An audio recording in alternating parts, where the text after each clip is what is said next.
You wake up, but something feels wrong. Before your eyes even open, your nose fills with a smell so thick you can almost taste it. It's not the smell of coffee, not the warmth of clean sheets. It's a sour, choking stench. Human waste, smoke, rotting food, damp straw, sweat that hasn't been washed away in weeks. You gag, coughing into the scratchy wool blanket covering you. But no one stirs. Around you, other figures sleep in the same suffocating air. This is the Middle Ages, and you're already in trouble. You shift on the mattress, or what passes for one. A sack of straw, crawling with lice, pricks at your skin. You scratch furiously. Fleas jump between the blanket and your clothes, leaving tiny red bites behind. You know what they can carry: typhus, plague, death. But here, there's no escape. Everyone lives with them. You try to brush them off, but they'll be back before nightfall. The blanket clings damply to you, reeking of smoke and sweat. It hasn't been washed in months. You stand, shivering in the cold air. The wooden floor creaks under your feet. In the corner, a chamber pot sloshes, half spilled from the night before. The sour stink rises again, mingling with the smoke from the fire that burned low hours ago. You pull on your coarse wool tunic. It scratches your skin, stiff with old dirt and sweat. You wonder when it was last washed. You already know the answer. Too long ago to remember. Washing means hauling water, chopping wood, boiling it, scrubbing with sand. No one has the time. You push open the door. The cold morning air slaps your face, but it's no relief. Outside, the village stretches in gray and brown. Mud squelches underfoot, mixed with animal dung and sewage that runs down the center of the road. Pigs root through it, chickens peck, goats wander freely. The stink of dung, smoke, and rot hangs heavy. You try to breathe shallow, but it doesn't help. The smell clings to everything. Children run barefoot through the muck, sticks in their hands. They laugh, but their faces are pale, their eyes ring dark. One coughs, his thin chest rattling, and wipes his nose with his sleeve. Another scratches furiously at his scalp, fleas crawling through his tangled hair. You look away, but the sound of their coughs follows you. You already know, half of these children won't survive to adulthood. Fever, infection, malnutrition, they'll claim them before their voices deepen. Your stomach growls. Breakfast. You imagine eggs, fruit, maybe bread still warm from the oven. Instead, you get a chunk of coarse black bread, hard enough to chip a tooth. You dip it in thin ale because the water isn't safe. You sip, grimacing. It's sour, bitter, with a taste of iron. You force it down. You don't have a choice. The bread scrapes against your teeth. One tooth throbs sharply. Pain. You realize with dread that a cavity here isn't just uncomfortable. It's dangerous. In this world, a tooth infection can kill you. No dentists. No painkillers. Just slow agony until the fever takes you. Around you, the village comes alive. Men head to the fields with wooden plows, faces set in grim determination. Women haul heavy buckets of water, balancing them carefully as they trudge through the mud. Some carry babies strapped to their backs, their wails cutting through the morning air. You watch one woman pause, coughing into her hand. When she lowers it, you see blood. She wipes it on her skirt and keeps walking. No one reacts. Illness is normal here. You follow the men to the fields. The soil is damp, clumping around the plows. They strain with all their might, their hands blistered, their backs bent. You take hold of a handle, trying to help. The wood bites into your palms. Your muscles burn within minutes. Sweat stings your eyes, dripping down your face. You wipe it away, smearing mud across your cheek. The man next to you glances, his eyes cold. You're slowing him down. In this world, weakness is dangerous. Too many mouths, not enough food. A bad harvest, and the village starves. As you struggle, you overhear whispers. Tales of past winters when families boiled bark for soup, when neighbors fought over a handful of grain, when children wasted away while their mothers wept. Hunger is always waiting here, always ready to strike. And you realize, with dread, that your modern body, used to full meals, clean water, and medicine, won't survive a bad season. By midday, you're weak, your stomach gnawing, your hands raw and bleeding. You stagger back toward the village square, hoping for rest. But instead, you hear shouting. A crowd has gathered. You push closer. At the center, a man is tied to a post. His shirt is torn away, his face pale with terror. The bailiff announces his crime. Theft. Bread, they say. He stole bread. The first crack of the whip echoes. Flesh tears. The man screams. The crowd cheers. Some jeer, others cross themselves. You can't look away. The sound of leather against skin, the sight of blood splattering the dirt, it sears itself into your memory. The punishment is merciless, and when it ends, the man is dragged aside, half conscious, left in the mud. No one helps him. They disperse as if nothing happened. You stand frozen, your stomach heaving. This is justice here. Brutal, public, a warning for everyone else. The church bell tolls. You follow the crowd inside. The air is heavy with incense, thick and choking. Candles flicker, casting long shadows on the stone walls. The priest chants in Latin. You don't understand the words, but you kneel anyway. Around you, villagers bow their heads, lips moving in whispered prayers. The priest's voice rises, speaking of sin, suffering, eternal damnation. His eyes sweep the crowd, sharp and unforgiving. Doubt, you realize, is dangerous here. To question is to risk suspicion, to risk punishment. You leave the church as the sky darkens. Your stomach twists with hunger. At the market, merchants shout over one another. Fish lie in the sun, eyes clouded, stinking. Flies swarm. A butcher slams his cleaver into a carcass, blood spraying. You look away, swallowing hard. You can only afford an onion. You peel it with shaking fingers, biting into it raw. The burn fills your mouth, your throat, your eyes. But you chew, forcing it down. Hunger doesn't care about comfort. Night falls. You return to the hut, your body broken from the day. The fire burns low, smoke curling thick in the air. You lie down on the straw again, pulling the filthy blanket over you. Your skin itches with fresh bites. In the dark, you hear rats scurrying, their claws scratching, their teeth gnawing. You squeeze your eyes shut, praying for sleep.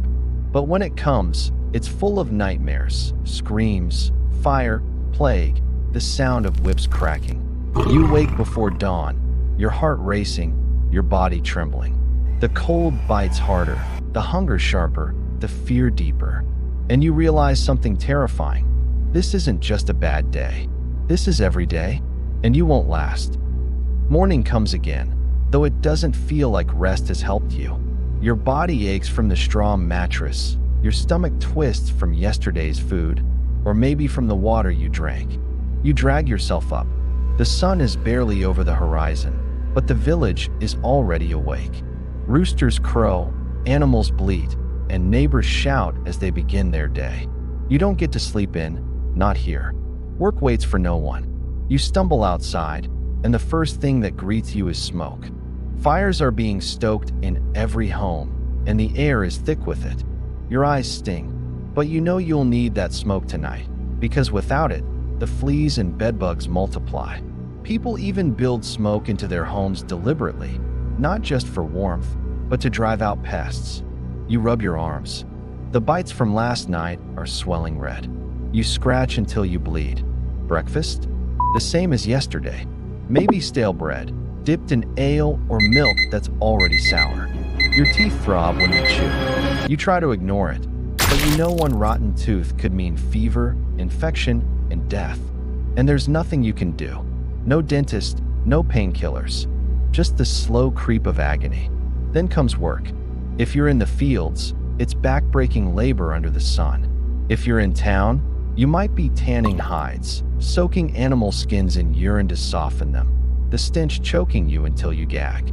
Or maybe you're a blacksmith's apprentice, your arms burning as you pump bellows, sparks flying into your face.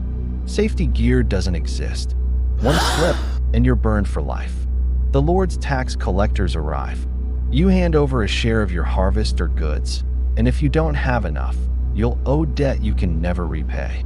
Refusal isn't an option. Guards enforce the rules with whips. You lower your head and comply. You're not free here. You belong to the land, to the system, to someone above you who decides whether you eat or starve. In the village square, you see a commotion. A thief has been caught. People gather quickly, eager for the spectacle. You join the crowd, partly from curiosity, partly because not showing up could draw suspicion. The punishment is swift. The man is tied to a post. The whip cracks, flesh tearing with every strike. Blood spatters the ground. The villagers cheer, some jeer, others cross themselves in silent prayer. You feel your stomach turn, but you can't look away. This is justice here. Brutal, public, designed to keep everyone in line. Later, you pass the church. The bell tolls, calling you to mass. You go, because not attending marks you as suspicious. Inside, the air is damp, heavy with incense. The priest chants in Latin. You don't understand the words, but you kneel anyway. Around you, villagers bow their heads, eyes hollow with exhaustion. The priest speaks of sin, reminding you that suffering now earns salvation later. It's the only comfort anyone has. But when you look at the crucifix, you wonder how much more suffering you can endure. You leave Mass and head toward the market. Merchants are selling salted fish, onions, rough cloth, and, if you're lucky, spices brought from far away. The prices are outrageous. You can barely afford a handful of onions. A butcher hacks at a carcass, flies swarming around it. You look away, but the smell sticks in your nose. Meat is rare. When you do eat it, it's often spoiled, cooked until nearly burnt just to kill the rot. You chew, knowing you could get sick anyway. Hunger gnaws at you constantly. Malnutrition is everywhere. You see children with bloated bellies, hair thin and brittle. Adults with missing teeth, sunken eyes, and yellowed skin. You catch your reflection in a bucket of water and realize you already starting to look like them.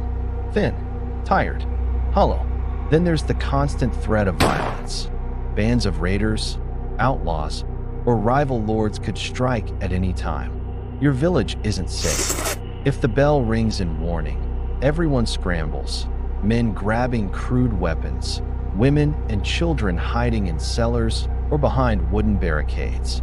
You know deep down that if a real attack comes, you'll stand no chance. Swords, fire, and arrows reduce villages to ash in minutes. The survivors are taken as slaves. But even without raiders, danger stalks the streets. You pass a woman accused of witchcraft. She's tied to a cart, spit at by neighbors she's known her whole life. Her crime? A failed harvest. A sick cow. People whisper that she cursed them. She'll face trial by ordeal, thrown into a river, her survival proof of guilt, her drowning proof of innocence. You want to speak out, but you know better. One word in her defense, and suspicion shifts to you. You lower your eyes and keep walking. Afternoon turns to evening, and you feel weaker. Maybe it's the water, maybe it's the bread that tasted slightly moldy. You're sweating, trembling. Your body isn't used to this world. Every day here is a gamble, and you're losing. You lie down on your straw mattress again, shivering with fever. The candle flickers, casting shadows that look like figures on the wall. You think you hear rats again. You close your eyes, but sleep doesn't come easy. And when it does, the nightmares begin. You dream of fire, of soldiers bursting through the door, of plagues sweeping the village. You wake with a start, heart pounding. The night isn't silent. Wolves howl in the distance, and someone screams in the next hut. You don't know if it's childbirth, sickness, or an attack. You don't dare go check. This is the second day, and you already feel like you're dying. But the Middle Ages won't let you rest. Tomorrow, it gets worse. Dawn comes, gray and cold. You wake with chills, your body weak from fever. The straw beneath you is damp, soaked through with sweat. But there's no staying in bed. In the Middle Ages, rest isn't an option. Work must be done, sick or not. If you don't rise, you don't eat. You force yourself up, every muscle aching. The air outside is sharp, biting against your skin. The village looks the same, yet different. You notice faces missing from yesterday. A family you saw at Mass isn't here anymore. You ask a neighbor, and she shrugs. They took ill. God's will. No one looks surprised. Death is so common here, it barely raises an eyebrow. You try to eat, but the bread tastes like ash in your mouth. Your stomach turns. Children play in the dirt nearby, coughing violently, wiping their noses on their sleeves. One collapses, but no one rushes to help. They just glance, whisper, and keep moving. You realize something terrifying. Life is so fragile here, and yet so cheap. You head to the fields again, but today the clouds gather heavy and dark. Rain begins, cold and relentless. Your clothes cling to you, soaked through. Mud pulls at your feet with every step. The tools feel heavier, your arms weaker. Blisters split open, raw against the wood of the plow. You try to keep up, but your strength fails. The others notice. Their looks are sharp. A weak worker is a burden. Later, you hear a bell toll, not for mass, but for death. A funeral. The body is carried on a wooden board, wrapped in a rough shroud. No coffin, no luxury. The priest mutters prayers while villagers stand in silence. The grave is shallow, dug hastily. You watch the earth fall onto the body, the sound dull, final. Tomorrow, it could be you. As evening approaches, the fever worsens. You stumble back to your hut, teeth chattering. Inside, the fire is low, barely enough to keep the cold away. You huddle near it, but smoke stings your eyes and fills your lungs. You cough until your chest burns. The door creaks, and a neighbor enters, carrying a bundle of herbs. She mutters that it might help your fever. You drink the bitter brew, gagging at the taste. You don't know if it's medicine or poison. In this world, healing is trial and error. You drift into restless sleep. Hours later, you wake to the sound of footsteps outside. The door bursts open. Men in rough armor storm in, shouting. They drag you and your neighbors out into the night. Raiders. Your heart pounds. You see torches, hear screams, smell smoke. A hut is already on fire. You're shoved into the mud. Someone begs for mercy, and a sword flashes in the torchlight. The begging stops. You freeze, praying you won't be next. When dawn comes again, the village is in ruins. Bodies lie scattered in the mud, smoke still rising from burned huts. You're alive, but only just. You wonder how long you can keep this up. Every day here is a battle against hunger, sickness, cold, violence. And the truth hits you. You can't win. Not here. Not in this time.